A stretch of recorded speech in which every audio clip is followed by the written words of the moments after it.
A successful webinar depends on pushing the right buttons, on triggering the right triggers. And here are 8 selling triggers you need to master if you're going to deliver a successful webinar.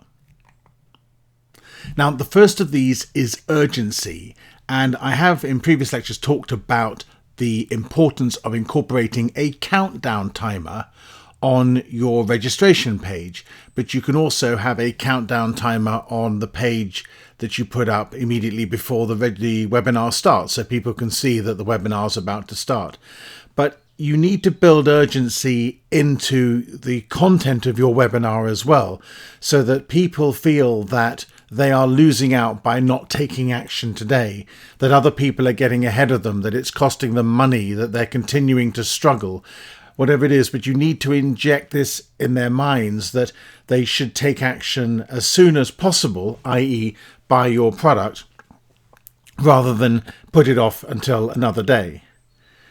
The next trigger that you need to address is social proof. People will feel much more comfortable taking a particular piece of action if they can see that somebody has already done it. Again, during the content of your webinar, you can present case studies and testimonials that show that the webinar is the content or the pitch or whatever it is you're selling has worked for other people. You can provide return on investment numbers to show that it actually really works and cite specific people who have achieved those numbers. So however you do it, bringing social proof into the equation is very important, because it'll make your audience feel much more comfortable about buying your product and taking the same action these other successful people already took. Having high energy and excitement in your webinar is going to put people into the frame of mind that actually they want to take action, that they really believe in what you're saying, that they come along with you with the message you're delivering to them.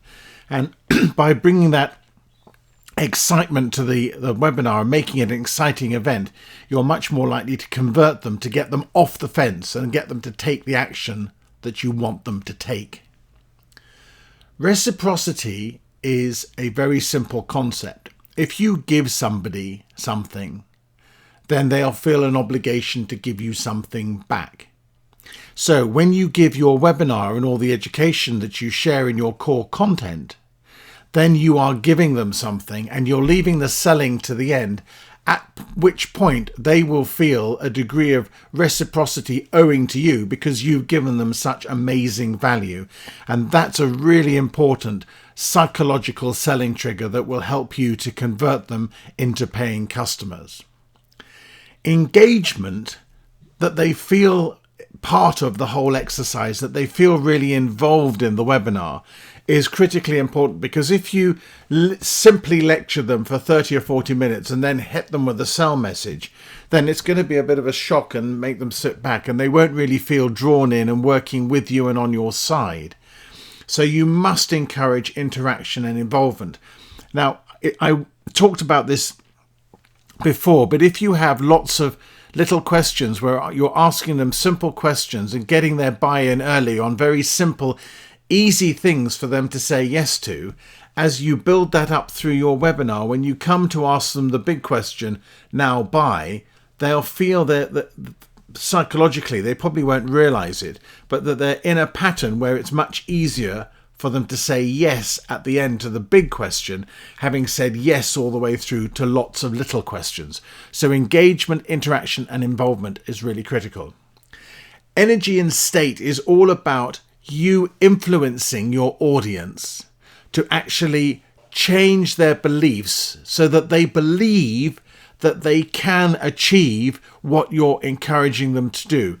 Very often in a webinar, you'll offer a big life-changing promise or a breakthrough, and you need to alter their state of mind from being depressed, defensive, struggling, negative, to being very positive and feeling very optimistic, so that they actually believe that what you're telling them, that they can change their minds, they can change their lives, and they can achieve this breakthrough themselves, is true. And if you can get them into that change of state, then you will have achieved one of the core objectives of your selling exercise, because then they'll be ready to consider purchasing your product or service. Risk reversal, of course, is absolutely critical, and this is the classic 30-day guarantee. This is saying to them, look, if this doesn't work for you, or if for any reason at all you feel uncomfortable with the decision you've made, there is no risk to you. I'm going to take all the risk because I'm offering you a no quibble, no questions asked, 30-day money-back guarantee. And therefore, the risk that they're feeling is thinking, well, should I do this? I'm not sure. Will it work? Well, if they believe that they can enter into the transaction with you, but reverse the transaction if it doesn't work for them, then you will get many more buyers. And you actually, in practice, you'll get very few people exercising that guarantee. The last thing I want to talk about is addressing objections. And this is where people will have objections in their minds about, well, maybe I'm not sure, however.